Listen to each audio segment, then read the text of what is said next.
but unfortunately, most advisors are ordinary at best. Our industry is pretty lackluster. So how can we help it be extraordinary? How can we help some advisors really stand out and make a difference? Now, I'm a big fan of business books, obviously, but also business parables. One that has made a big impact on my own thinking, and I read this probably 10, 20 years ago, was a book called The E-Myth by Michael Gerber.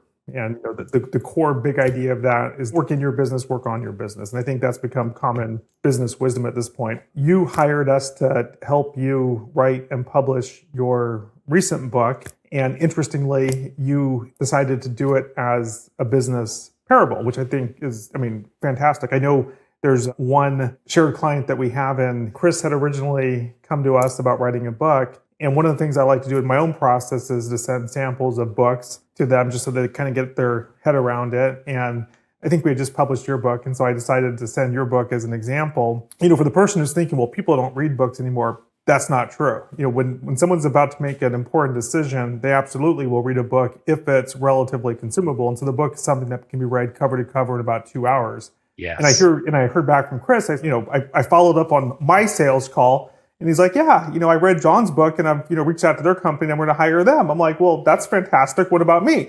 And long story short, he came back and became a client of ours too. But there's something about a business parable where it takes a lot of concepts that are conceptual in nature. There's something different about showing versus telling. So with that in mind, tell us or show us about your book, The Extraordinary Financial Advisor Practice. Who'd you write it for? What's it about? And ultimately, what's the journey the protagonist goes through as a result of the book? Yeah, so I had a lot of information organized from, all this consulting that we do. So it was actually you, Paul, that helped me on the path that the textbook I wanted to write would not be well as received. It would look very good on my bookshelf. I would be over there, but like if I have a question, I know that book is there to give me a sense of comfort knowing it's there. And that was my vision, that how can I get this great information we've learned out to more advisors? Because really, our vision is to make a positive impact on our industry. I really believe in our industry.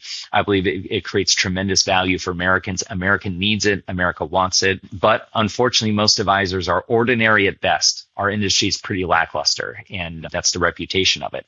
So how can we help it be extraordinary? How can we help some advisors really stand out and make a difference? So when you brought the concept of, wow, testing is so much better as a parable, it made sense that, we just see what advisors go through. And if we have this, fictitious advisor name we made up, Michael Stevens, it brought it to life. And people that read the book, that whether they were people we're already working with or people I knew or people that came to Excavate because of the book, they said, I see myself in this chapter. That's me. I'm here. And so I think it just brings it to life and makes it a real human, which E-Myth did for us, right? E-Myth did for us. Oh my gosh, I'm stuck in there. Same thing. It's a neat concept to do a book that way. And it's really great to see. We have so many advisors we work with together, and it's so neat to see their books come out that isn't a textbook or concept. It's here's real stories of going through it. I think it helps readers conceptualize it. Because you think about other books like nonfiction and things like that. That's kind of part of it, whether it's like a romantic novel, it's you can see yourself in this journey, or wow, can you imagine being in, this situation, maybe in a World War II book, whatever it might be. It's just something we do it as humans. Naturally as humans, we're going to look at what is our experience? How does this relate to our experience? What if my experience was that? But when you hit home for somebody that this is what we, see a lot of, so you write something that hits home to them, it's nice to see that connection. So thank you for taking the book into a far better direction than I would have, taken it down the wrong path. But it was really your guidance on how to do books. I'm just pretty good at the information and the consulting. I'm not good at writing books, but you're the master at it. So just having some concept to bring to you and your firm and Gabe and the wonderful people on your team, it really helps to have people that know the short book formula, that know how to organize information, and to really make it enjoyable from a reader standpoint. That not just people say, hey, that was a good book, but hey, that was a good book and I want to take action on it. I want to follow up with this author and maybe go deeper, maybe get some help from that person, because obviously they've helped people just like me. And that's the idea behind the short book formula, is that information is ubiquitous, it's abundant, especially in the age of AI. may not always be accurate, but we're all on ChatGPT asking questions, getting answers. In my mind, we don't just need more information. If I want to know what the difference between a Roth IRA and a something else is, I can ask ChatGPT and I'll get an answer like that. And so it's really establishing a clear point of view.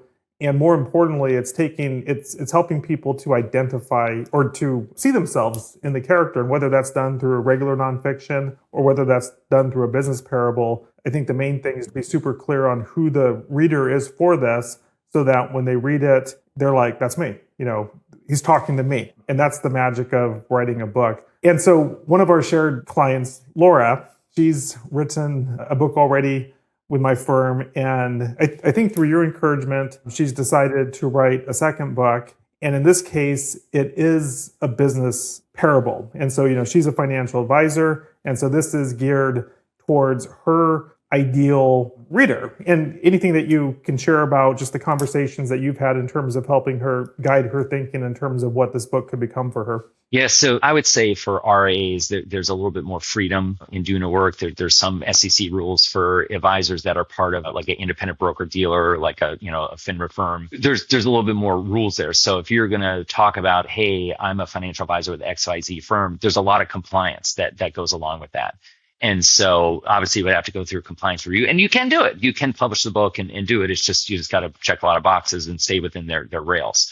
Or you can do it as an outside business, which you can't say anything about being a financial advisor or being associated with that firm, but you can talk about this concept as an author. You can just be a genuine author and talk about that. So it's neat to see advisor have both, right? They have both, which is good. And so, one is very specifically designed for, hey, here's my financial advisor book, and says, all the proper things that it does. But this is just more of, hey, this is real life. This is real life. What's going on? Let me just talk about this as an experienced author, not as, a financial advisor of XYZ firm. It's neat to see that. And it's also neat to see too, when you do that, you can do you have more freedom to do a parable of fictitious people. Right, you can have some fictitious people that are like based on, maybe real people or real life situations that you can talk about, because it does really hit home. And in business concepts, there's not a lot of parables, right? It's totally the mistake I was going to make of just, here's a lot of information and it's super boring. It really is enjoyable when it really hits home to the reader, and it's like designed for, it's like, oh my gosh, I'm going through this. I'm at the same place as this person, or I'm about to be in the place of that person. It really is a neat connection point. But it's neat to see just what advisors choose and what they do. But it's just an evolution, I'd say, over the last few years of just seeing the neat books that advisors come out. And I feel like every week there's a new advisor coming out with a new book is really exciting. And they just get better and better and better, which is fun. And I enjoy reading them because they're not War and Peace. It's going to take you months to read it, right? You literally can read it in less than a couple hours, right? It's very enjoyable to do, which is very approachable for, from the reader's perspective. So it's written for the reader, not so much from the writer. It's very easy to pick it up and go through it. 100%. I think that's one of the biggest mistakes is to think in terms of me and what I want to say versus the best books start with who is the ideal reader for it. What's the conversation already going inside their head? And so when they pick it up, they immediately say, oh, that's me. Identify with this. Tell me more. Right. And so that you have to have that self-identification.